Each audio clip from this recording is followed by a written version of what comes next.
Mari kita berdoa. Bapa, inilah kami datang kepadamu, membuka akan keberadaan kami, hati dan pikiran kami, hidup kami, untuk siap menerima firman Tuhan dan penjelasan dari firman-Mu. Kami mohon Roh Kudus bekerja dalam pikiran dan hati kami, supaya apa yang kami baca dan setiap penjelasan yang didengar membawa kami untuk semakin mengerti apa yang Tuhan inginkan untuk kami lakukan dalam hidup kami sebagai orang-orang percaya yang telah menerima Roh Kudus Tuhan dalam hidup kami. Terima kasih Tuhan, bicara kepada kami karena kami sudah siap untuk mendengarnya. Dalam nama Tuhan Yesus kami berdoa. Amin. Salam, puji nama Tuhan. Ibu-ibu semua yang ada di rumah, baiklah kita akan membaca firman Tuhan dari Kisah Para Rasul pasal 2 ayat 36 sampai dengan ke 47. Kisah Rasul pasal 2 ayat 36 dan sampai ayat 47. Kita masih dalam suasana Pentakosta, di mana pada hari Minggu kemarin kita telah merayakan hari keturunan Roh Kudus, hari Pentakosta, di mana Roh Kudus dicurahkan kepada setiap orang, dan itu sudah terjadi 2000 tahun yang lalu. Dan pada hari Minggu kita merayakannya untuk mengingatkan kita kembali bahwa telah terjadi peristiwa yang besar sesuai dengan janji Tuhan Yesus Kristus kepada para murid dan kepada orang percaya, bahwa pada waktu Tuhan Yesus naik ke surga, Tuhan Yesus akan memberikan Roh Kudus sebagai penolong kepada setiap orang percaya. Mari kita membaca ayat 36 Kisah Rasul 2 sampai ayat 47. Jadi seluruh kaum Israel harus tahu dengan pasti bahwa Allah telah membuat Yesus yang kamu salibkan itu menjadi Tuhan dan Kristus. Ketika mereka mendengar hal itu, hati mereka sangat terharu. Lalu mereka bertanya kepada Petrus dan rasul-rasul yang lain, "Apakah yang harus kami perbuat, saudara-saudara?" Jawab Petrus kepada mereka, "Bertobatlah dan hendaklah kamu masing-masing memberi dirimu dibaptis dalam nama Yesus Kristus untuk pengampunan dosamu, maka kamu akan menerima karunia Roh Kudus. Sebab bagi kamulah janji itu, dan bagi anak-anakmu, dan bagi orang yang masih jauh, yaitu sebanyak yang akan dipanggil oleh Tuhan Allah kita." Dan dengan banyak perkataan lain lagi ia memberi suatu kesaksian yang sungguh-sungguh, dan ia mengecam dan menasihati mereka, katanya, "Berilah dirimu diselamatkan dari angkatan yang jahat ini." Ayat 41. Orang-orang yang menerima perkataannya itu memberi diri dibaptis, dan pada hari itu jumlah mereka bertambah kira-kira 3.000 jiwa. Mereka bertekun dalam pengajaran rasul-rasul dan dalam persekutuan, dan mereka selalu berkumpul untuk memecahkan roti dan berdoa. Maka ketakutanlah mereka semua, sedang rasul-rasul itu mengadakan banyak mujizat dan tanda. Dan semua orang yang telah menjadi percaya tetap bersatu, dan segala kepunyaan mereka adalah kepunyaan bersama. dan selalu ada dari mereka yang menjual harta miliknya lalu membagi-bagikannya kepada semua orang sesuai dengan keperluan masing-masing. Dengan bertekun dan dengan sehati mereka berkumpul tiap-tiap hari dalam bait Allah. Mereka memecahkan roti di rumah masing-masing secara bergilir dan makan bersama-sama dengan gembira dan dengan tulus hati, sambil memuji Allah, dan mereka disukai oleh semua orang. Dan tiap-tiap hari Tuhan menambah jumlah mereka dengan orang yang diselamatkan. Puji nama Tuhan. Hari ini dalam persekutuan wanita Gereja Kristen Injili Indonesia Jemaat Bandung khususnya, kita akan belajar firman Tuhan ini di bawah satu tema cara hidup orang percaya. Tapi bukan cara hidup orang percaya dalam konteks sekarang.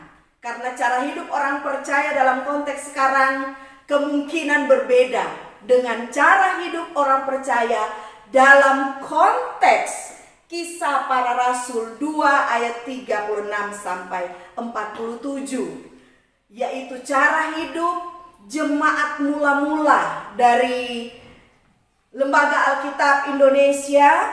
Di sana memberikan judul cara hidup jemaat yang pertama. Jadi mari kita belajar bagaimana seharusnya cara hidup kita sebagai seorang perempuan, seorang wanita, atau sebagai ibu-ibu rumah tangga. Bagaimana cara hidup kita, hidup yang sesuai dengan firman Tuhan, yang sesuai dengan kehidupan orang-orang percaya yang telah menerima Roh Kudus. Teks Kisah Rasul 2 ayat 36 sampai 47 sebetulnya ini berbicara tentang khotbah Petrus dan dampak dari khotbah itu. Ini merupakan rangkaian dari peristiwa setelah Roh Kudus diturunkan atau dicurahkan. Para murid dipenuhi oleh Roh Allah, dipenuhi oleh Roh Kudus, dan mereka berkata-kata dengan bahasa Persia, Media, Elam, Mesopotamia, Yudea, Kapadokia, Pontus, Asia, Frigia, Pamfilia, Mesir, Libya, Roma, Yahudi, Kreta, dan bahasa Arab. Sesuai bahasa dari orang-orang yang pada waktu itu berkumpul di Yerusalem. Mereka berbahasa sesuai dengan bahasa orang-orang yang berkumpul pada waktu itu. Dan dalam bahasa mereka menceritakan tentang perbuatan-perbuatan yang besar yang telah dilakukan Allah. Padahal para murid ini adalah orang-orang Galilea. Nah, Petrus berkhotbah pada waktu itu dan jumlah orang percaya kepada Kristus bertambah dari yang sudah ada sebelumnya selain para murid dan orang-orang percaya yang sudah ada pada waktu Tuhan Yesus hidup. Kemudian bertambah lagi kurang lebih 300 jiwa. Nah, hal ini sesuai dengan perkataan Yesus Tuhan dalam Yohanes 16 ayat 8. Roh Kuduslah yang menginsafkan dunia, atau Roh Kuduslah yang menginsafkan manusia tentang dosa.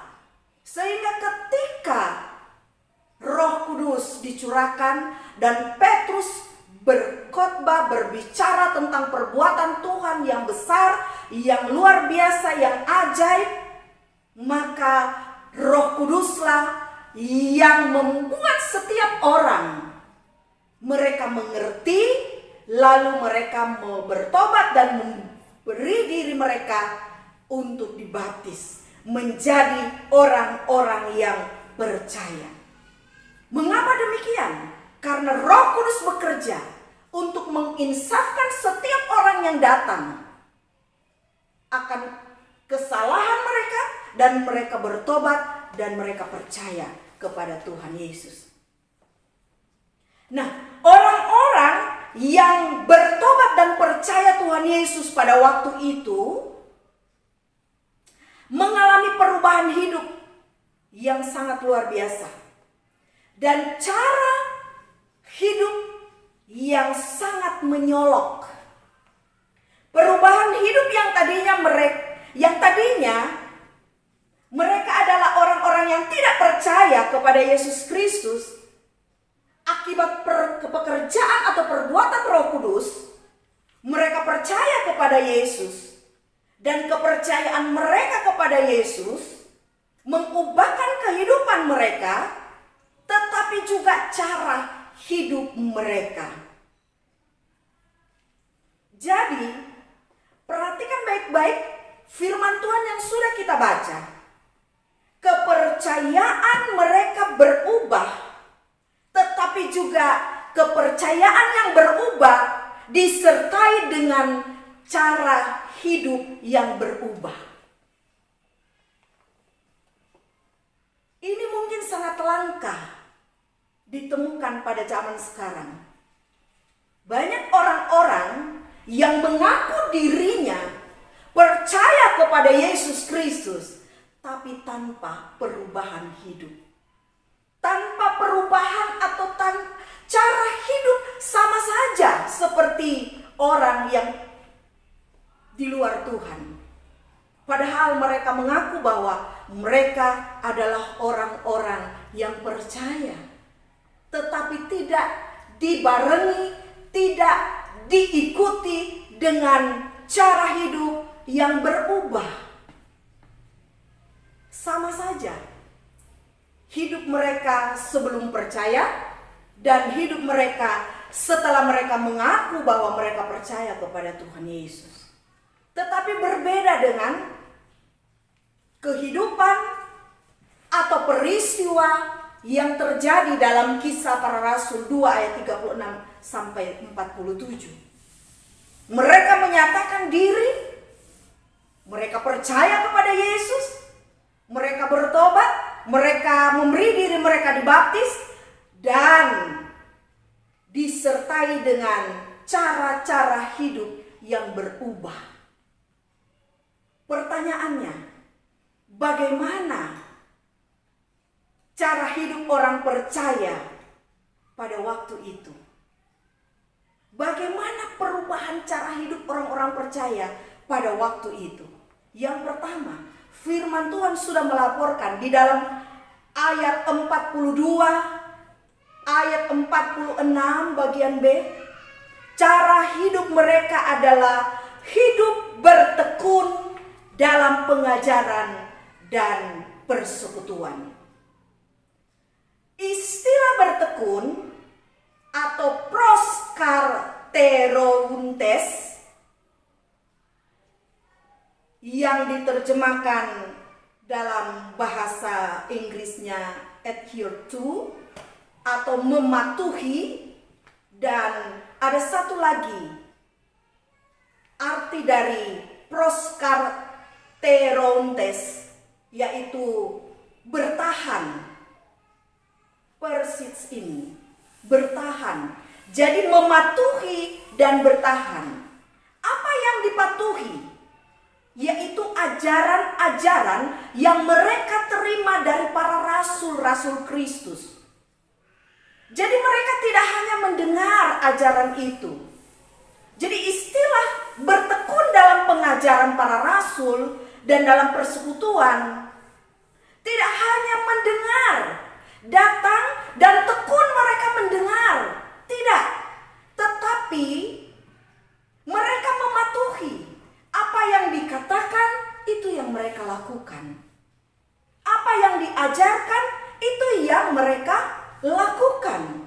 Dan di sana dikatakan mereka bertahan. Mereka bertahan dalam pengajaran rasul dan juga dalam persekutuan. Mengapa mereka bertahan? Karena banyak pengajaran yang datang selain pengajaran para rasul, ajaran-ajaran sesat.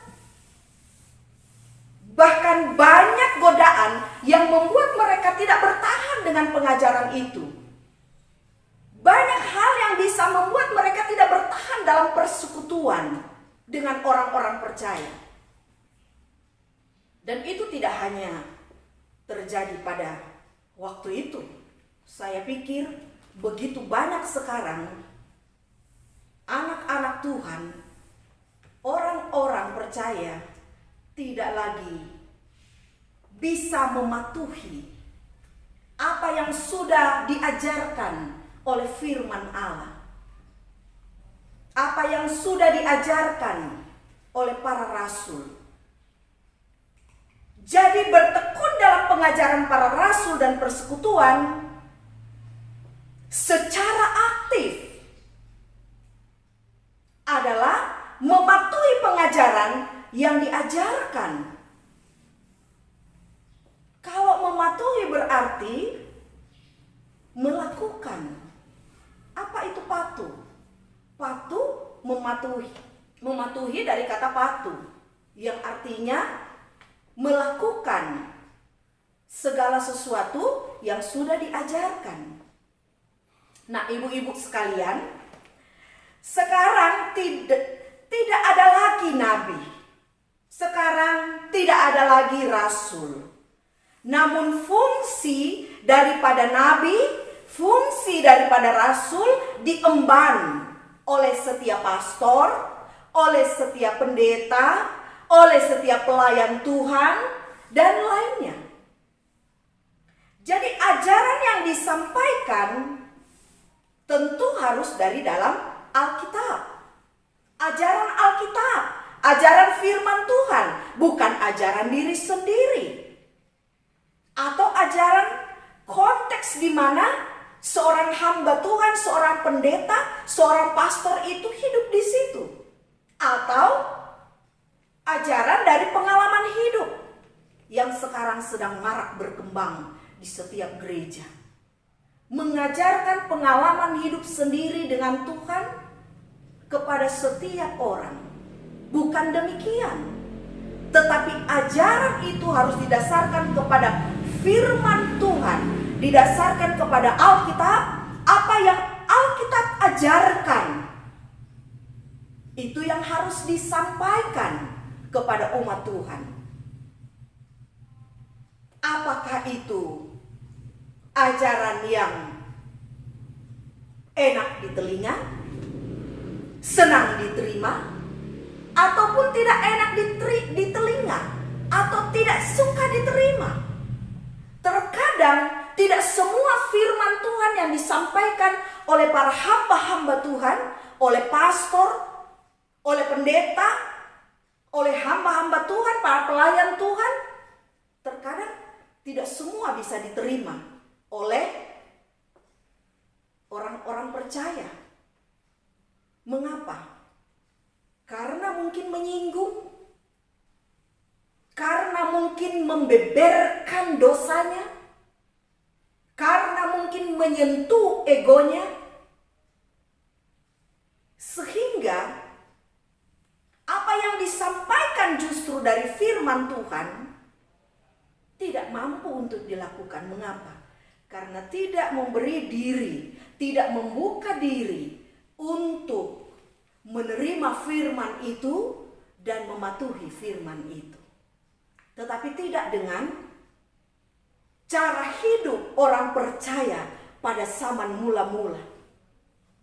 Mereka bertekun dalam pengajaran rasul. Apapun yang dikatakan oleh para rasul, yang disampaikan oleh para rasul, mereka taat.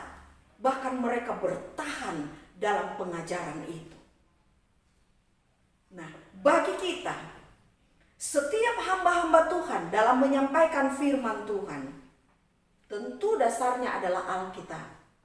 Mari berilah diri kita, beri diri kita untuk membuka diri terhadap firman Tuhan dan kita mematuhi firman itu, bahkan kita bertahan dalam firman itu apapun terjadi, bertahan dalam persekutuan itu apapun yang terjadi. Yang kedua, bagaimana cara hidup orang percaya pada waktu itu? Ayat 44 sampai 45. Mereka tetap bersatu dan berbagi dengan saling memperhatikan kebutuhan satu dengan yang lain. Istilah bersatu, esan epi. Esan ini dari kata ego emi, artinya saya adalah, tetapi karena orang ketiga jamak, maka diterjemahkan mereka adalah. Sedangkan epi satu.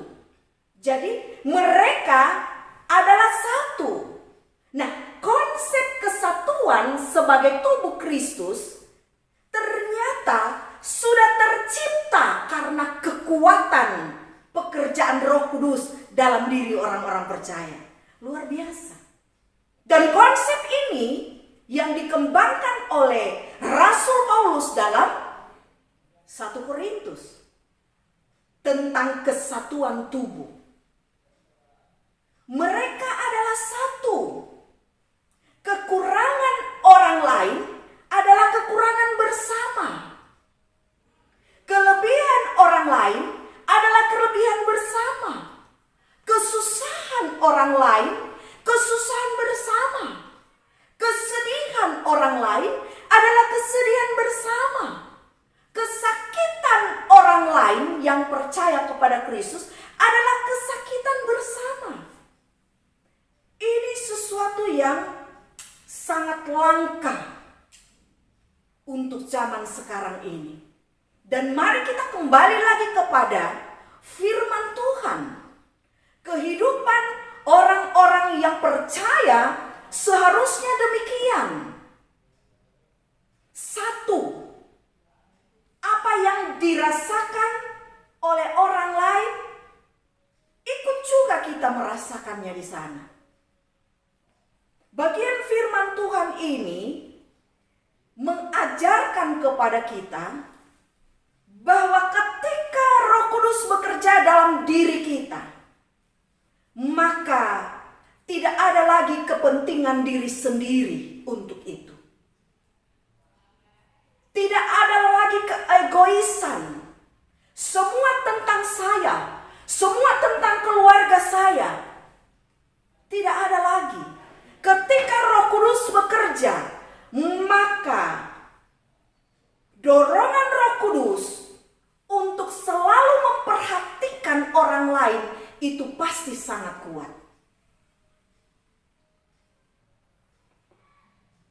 Yang ketiga, bagaimana cara hidup orang-orang yang percaya pada waktu itu? Ayat 47 dan 46 dan 47. Mereka berkumpul tiap-tiap hari dalam bait Allah. Luar biasa. Mengapa mereka tiap hari ibu-ibu tiap hari berkumpul dalam bait Allah? Mengapa mereka tiap hari harus pergi ke bait Allah? Karena mereka percaya bahwa Allah hadir di dalam bait Allah. Dan ketika mereka pergi ke bait Allah, maka mereka pergi untuk menjumpai dan bertemu dengan Allah di sana. Luar biasa. Dan dalam Yohanes pasal 2 ayat 19 sampai 21, Yesus menjelaskan lebih spesifik lagi bahwa bait Allah adalah adalah pribadinya sendiri.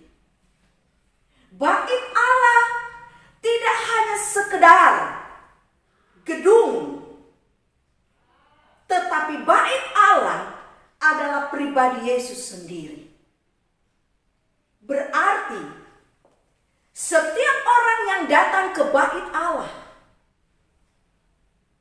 mereka mencari Yesus.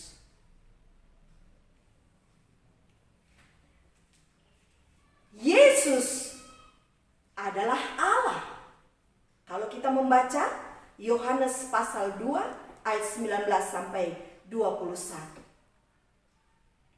Mereka berkumpul di bait Allah ataupun bersekutu di rumah secara rutin, dan mereka bergiliran. Mereka melakukan itu untuk mencari Allah, mencari hadirat Tuhan. Mereka lakukan itu dengan gembira dan tulus hati. Firman Tuhan melaporkan di sana. Bukan dengan keterpaksaan. Bukan karena sesuatu hal yang lain. Bukan karena motivasi-motivasi untuk menguntungkan diri sendiri. Tidak. Tetapi mereka datang ke bait Allah. Mereka bersekutu dengan satu tujuan, bahwa di sana mereka memuji Tuhan. Di sana mereka bisa bertemu dengan Tuhan. Ibu-ibu yang dikasihi Tuhan Yesus, sekarang kita tidak lagi beribadah dalam bait Allah. Sekarang kita tidak bersekutu dalam kebersamaan satu dengan yang lain. Namun di dalam ibadah, di dalam persekutuan, yang paling utama yang kita cari adalah Yesus. Nah, ini perlu kita tahu. Yesus tidak dapat dibatasi oleh ruang dan juga tidak dapat dibatasi oleh waktu. Sangat disayangkan bagi kita semua jika kita hanya mau beribadah dan bersekutu jika di gereja atau di tempat-tempat tertentu saja. Nah, tentu ini adalah konsep yang salah. Mengapa? Karena berjumpa dan bertemu Tuhan Yesus, memuji dan memuliakan Tuhan Yesus, tidaklah dibatasi oleh sekat-sekat gedung atau waktu. Tidaklah dibatasi oleh ruang. Kita bisa menemui Yesus kapan saja. Kita bisa datang beribadah kepada Yesus di mana saja. Jadi, mari kita kembali lagi kepada cara hidup orang-orang yang sudah dipenuhi oleh Roh Kudus. Mereka mencari Allah.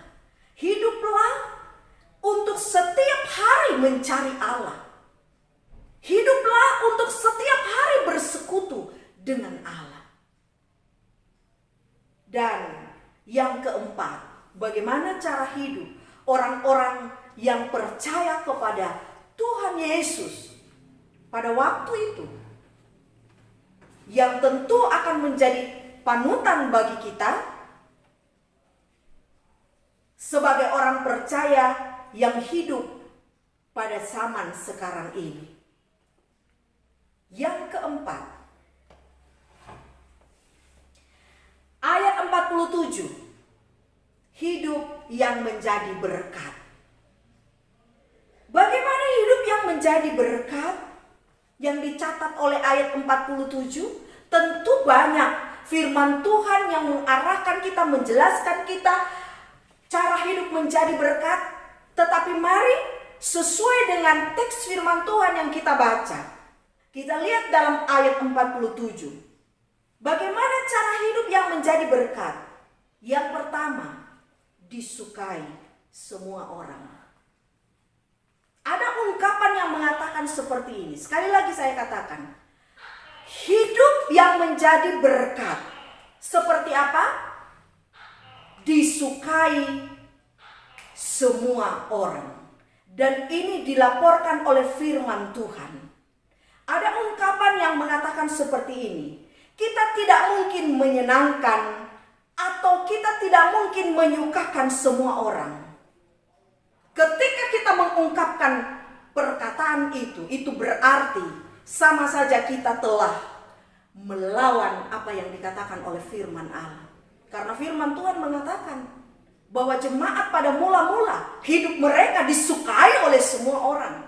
Dan oleh hidup mereka, maka begitu banyak orang-orang yang melihat cara hidup mereka diselamatkan oleh Tuhan. Fakta firman Tuhan melaporkan bahwa kehidupan orang-orang percaya jemaat mula-mula disukai. Ini harus kita ingat benar-benar. Disukai oleh semua orang. Ini berarti jika ada dari keberadaan hidup kita yang tidak disukai oleh orang, berarti ada yang salah dengan kita. Namun kita biasanya membela diri. Mengapa? Kita merasa kita benar. Ya.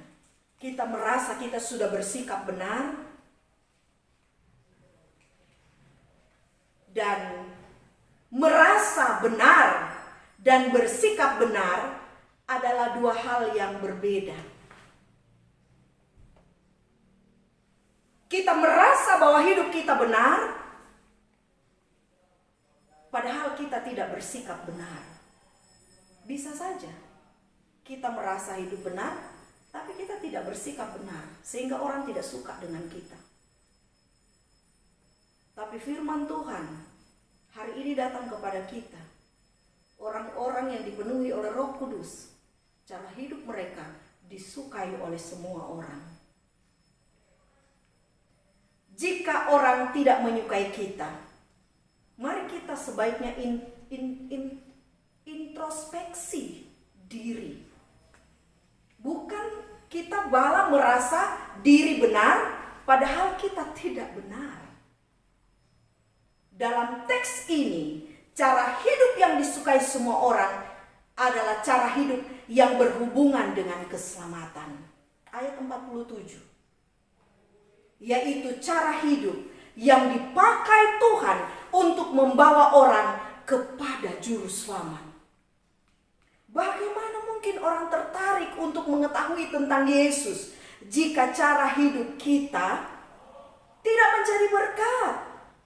Bukan bersatu, tapi di sana ada perpecahan. Di sana ada egois. Di sana tidak peduli dengan orang lain. Semuanya hanya untuk diri saya sendiri.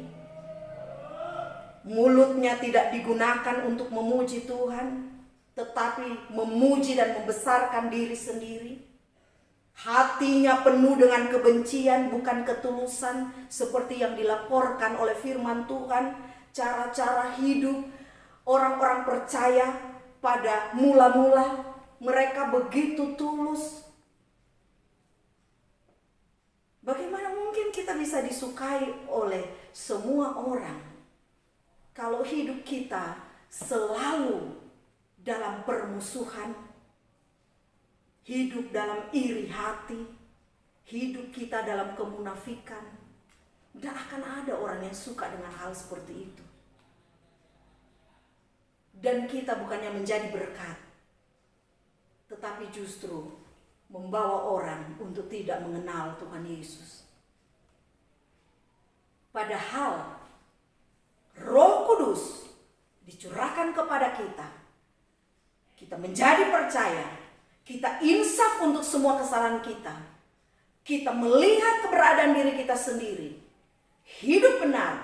Menjadi benar di hadapan Tuhan. Memiliki cara-cara hidup yang benar. Menjauhkan hal-hal yang tidak benar. Dan yang kedua, untuk menjadi berkat. adalah hidup yang membawa orang kepada keselamatan. Ibu-ibu semua, Allah sedang memakai cara hidup kita untuk membawa orang kepada pengenalan akan Tuhan. Kita hidup di tengah-tengah banyak orang. Kita tidak hidup sendiri. Kehidupan kita, cara hidup kita dilihat dan dinilai oleh begitu banyak orang. Dan Allah memakai cara hidup kita yang sudah dipenuhi oleh Roh Kudus ini untuk menjadi berkat bagi banyak orang. Dengan tujuan apa? Supaya orang lain bisa mengenal Kristus. Supaya orang lain diselamatkan oleh Kristus. Sebagian besar hidup kita adalah hidup berinteraksi dengan orang lain. Baik di rumah, di dalam pekerjaan, dalam pelayanan, atau dimanapun kita berada. Dan dimanapun kita berada, jadilah berkat. Mari kita berdoa. Bapa ini kami, ampuni kami jika lewat firman Tuhan ini menyoroti kehidupan kami dan kami kedapatan tidak memiliki cara hidup seperti yang dilaporkan oleh firman Tuhan. Ampuni kami Tuhan, dan biarkanlah Roh Kudus menuntun kami supaya kami memiliki cara hidup yang benar. Cara hidup sebagai orang-orang yang percaya, yang dipimpin oleh Roh Kudus Tuhan. Tolong kami supaya kami hidup bertekun dalam setiap pengajaran dari para hamba-hamba Tuhan. Tolong kami supaya kami tetap bersatu. Tolong kami supaya kami setiap hari mencari Tuhan. Supaya kami setiap hari punya kerinduan untuk memuji dan memuliakan Tuhan, mengagungkan Tuhan. Tidak hanya pada waktu kami masih dapat beribadah di gereja ataupun bersekutu bersama, tetapi dalam kondisi yang sekarang ini pun kami memohon, Tuhan, tolonglah kami supaya setiap hari, setiap saat kami mencari Tuhan. Tolong kami untuk supaya hidup kami menjadi berkat. Dan lewat hidup kami menjadi alat Tuhan untuk memperkenalkan Kristus kepada banyak orang. Terima kasih Tuhan. Terpujilah nama Tuhan. Kami berdoa untuk ibu-ibu semua yang sekarang ada di rumah, yang ikut dalam ibadah ini. Kiranya Tuhan memberkati mereka. Tuhan menjaga, melindungi mereka dalam pekerjaan mereka, baik di rumah maupun di luar rumah. Kiranya Tuhan ada di sana. Dan Tuhan memproteksi diri mereka dengan cara Tuhan, sehingga dimanapun mereka berada, apapun yang mereka lakukan, apapun yang mereka kerjakan, semua dalam berkat Tuhan. Mereka terlindungi dan mereka bersuka cita karena mereka tahu bahwa mereka tidak sendiri, mereka bersama dengan Tuhan. Tuhan, hiburkanlah yang dalam keadaan sedih. Tuhan, kuatkanlah yang dalam keadaan lemah. Tuhan, cukupkanlah yang dalam keadaan kekurangan. Tuhan, sembuhkanlah yang dalam keadaan sakit. Kuatkanlah semua mereka dalam menghadapi setiap hari dalam hidup mereka. Terima kasih banyak Tuhan. Kiranya Tuhan juga menolong dan memberkati semua hal yang dikerjakan. Dan semua itu kiranya mendatangkan berkat Tuhan.